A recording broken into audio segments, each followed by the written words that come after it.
പ്രേംലാലെ, Ukraine Russia യുദ്ധം തീർക്കാൻ American president Donald ട്രംപിന്റെ ഭാഗത്തു നിന്ന് നിർണായകമായ ഇടപെടൽ ഉണ്ടായതായി അറിയുന്നു. ട്രംപിന്റെ ദൂതൻ റഷ്യൻ പ്രസിഡന്റ് വ്ളാദിമിർ പുടിനെ കാണുമെന്നും റിപ്പോർട്ടുകളുണ്ട്. ഒത്തുതീർപ്പ് വ്യവസ്ഥകളോട് ഉക്രൈൻ അനുകൂലിച്ചതായും റിപ്പോർട്ടുകൾ പുറത്തു വരുന്നു. എന്താണ് അപ്പോൾ യുദ്ധം അവസാനിക്കുന്നതിന്റെ സൂചനകളല്ലേ പുറത്തു വരുന്നത്?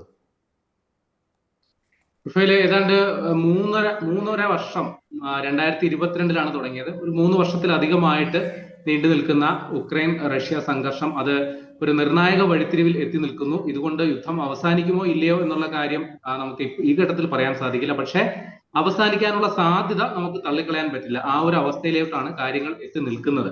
ഇപ്പോൾ ഉണ്ടായിരിക്കുന്ന ഏറ്റവും നിർണായക വഴിത്തിരിവ്, അമേരിക്കൻ പ്രസിഡന്റ് ട്രംപ് ഉക്രൈനു മുമ്പിൽ 28 നിർദ്ദേശങ്ങൾ വെച്ചു ഈ യുദ്ധം അവസാനിപ്പിക്കുന്നതുമായി ബന്ധപ്പെട്ട്. അതിലെ വ്യവസ്ഥകൾ സ്വീകാര്യമല്ല, ഏകപക്ഷീയമാണ് എന്നുള്ളതായിരുന്നു ഉക്രൈന്റെ നിലപാട്.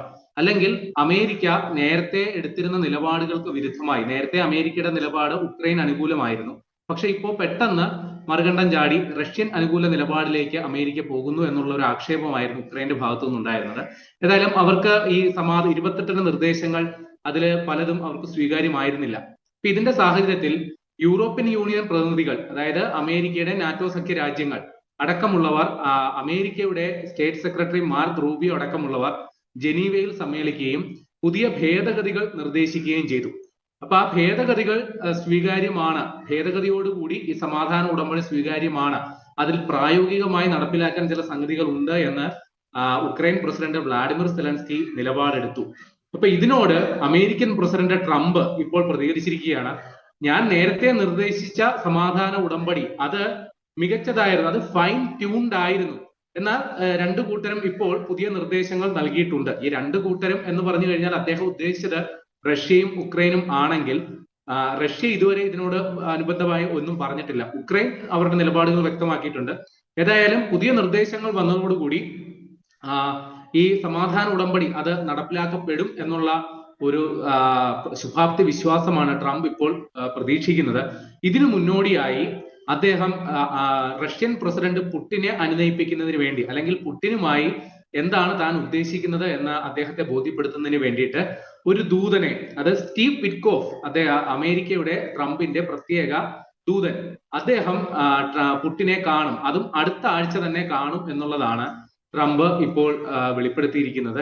അതുമാത്രമല്ല, അമേരിക്കയുടെ ആർമിയുടെ സെക്രട്ടറി ഡാൻ ഡിസ്ക്രോൾ, അദ്ദേഹം വ്ളാഡിമിർ സെലൻസ്കിയുമായിട്ടും അടുത്ത ആഴ്ച കൂടിക്കാഴ്ച നടത്തുന്നുണ്ട്. അപ്പൊ രണ്ടു പക്ഷത്തും ഒരേ സമയം തന്നെ അനുനയത്തിനുള്ള ശ്രമങ്ങൾ നടത്തുകയാണ് അമേരിക്ക. അതിനുശേഷം ഈ പറയുന്ന രണ്ട് നേതാക്കളെയും, പുടിനെയും സെലൻസ്കിയെയും താൻ നേരിട്ട് കാണാനായിട്ട് ഉദ്ദേശിക്കുന്നുണ്ട് എന്നുള്ളതും ട്രംപ് പറയുന്നുണ്ട്. അത് ആ തീയതി എന്നത്തേക്കാണ് രണ്ടു കൂട്ടരെയും ഒരേപോലെ ഒരു ചർച്ചയിൽ പങ്കെടുപ്പിക്കാൻ എത്രത്തോളം സാധ്യമാകും നമുക്കിപ്പോൾ അറിയില്ല. ഇതുവരെ ഈ 3 പേരും ഒരുമിച്ചിരുന്ന ഒരു ചർച്ചയും ഇതുവരെ നടത്തിയിട്ടില്ല.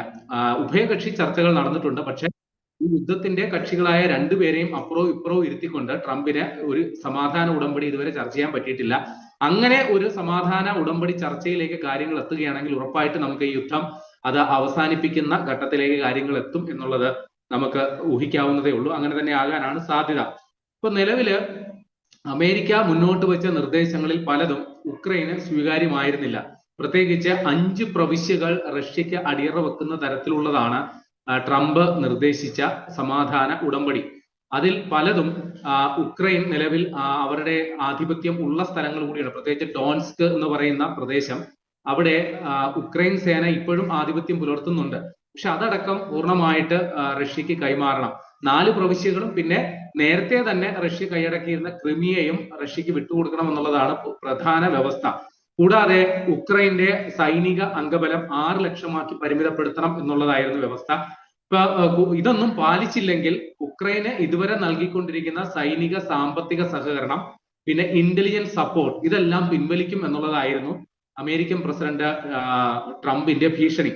ഇപ്പൊ 27-ാം തീയതി വരെയാണ് ഒരു ഡെഡ് ലൈൻ ട്രംപ് അനുവദിച്ച് നൽകിയിരുന്നത്. അപ്പോ ഇപ്പൊ ട്രംപ് പറയുന്നു ഒരു ഡെഡ് ലൈൻ എന്നത് സംബന്ധിച്ച് ഇനി എനിക്ക് ആ കാര്യത്തിലൊന്നും പറയാനില്ല, അത് അവർക്ക് രണ്ടുപേർക്കും തീരുമാനിക്കാവുന്നതേ ഉള്ളൂ. പക്ഷെ എന്നെ സംബന്ധിച്ച് ഒരു ഡെഡ് ലൈൻ അത് നേരത്തെ കഴിഞ്ഞതാണ്, ഈ യുദ്ധം നേരത്തെ തന്നെ അവസാനിപ്പിക്കേണ്ടതായിരുന്നു എന്നുള്ളതാണ് ട്രംപ് ഇപ്പോൾ പറയുന്നത്. ഏതായാലും പുതിയ നിർദ്ദേശപ്രകാരം ഈ പുതിയ കൂട്ടിച്ചേർക്കലുകൾ പ്രകാരം ഈ കരാർ അനുസരിച്ച് ഈ 5 പ്രവിശ്യകൾ വിട്ടുകൊടുക്കുന്നത് അത് കണ്ണും പൂട്ടി അങ്ങ് കൊടുക്കുക എന്നുള്ളതിനോട് ഉക്രൈന് യോജിക്കാൻ പറ്റില്ല. പകരം എവിടെ വരെയാണോ സൈനിക മുന്നേറ്റം നടന്നിട്ടുള്ളത് അവിടെ വരെ ഉള്ള പ്രദേശം റഷ്യക്ക് നൽകാം എന്നുള്ളതാണ് ഇപ്പോൾ ഉക്രൈൻ എടുത്തിരിക്കുന്ന നിലപാട്. കൂടാതെ ഉക്രൈന്റെ സൈനിക അംഗബലം 6 ലക്ഷമാക്കി പരിമിതപ്പെടുത്തണമെന്ന വ്യവസ്ഥ അത് സ്വീകാര്യമല്ല. അതിനോടാണ് ഇപ്പോ യൂറോപ്യൻ യൂണിയൻ പ്രതിനിധികളും യോജിച്ചിരിക്കുന്നത്. ഉക്രൈന് അക്കാര്യത്തിൽ തീരുമാനമെടുക്കാം. കൂടാതെ ഉക്രൈന്റെ സുരക്ഷ അത് നാറ്റോ സഖ്യ രാജ്യങ്ങളും അമേരിക്കയും ഉറപ്പു നൽകണമെന്നുള്ളതായിരുന്നു ഉക്രൈന്റെ ആവശ്യം. ഇക്കാര്യത്തിലും അനുകൂലമായ തീരുമാനം ഉണ്ടാകും എന്നുള്ളതാണ്. പക്ഷെ ഇവിടെയൊക്കെ റഷ്യയുടെ പുതിയ നിലപാടാണ് നിർണായകമായിരിക്കുന്നത്. റഷ്യ ഇപ്പോൾ പറയുന്നത് ആദ്യം സമർപ്പിക്കപ്പെട്ട, അതായത് ട്രംപ് ആദ്യം നൽകിയ റഷ്യൻ അനുകൂല ഒത്തുതീർപ്പ് ധാരണ അതിനോട് ഞങ്ങൾക്ക് സ്വീകാര്യമായിരുന്നു.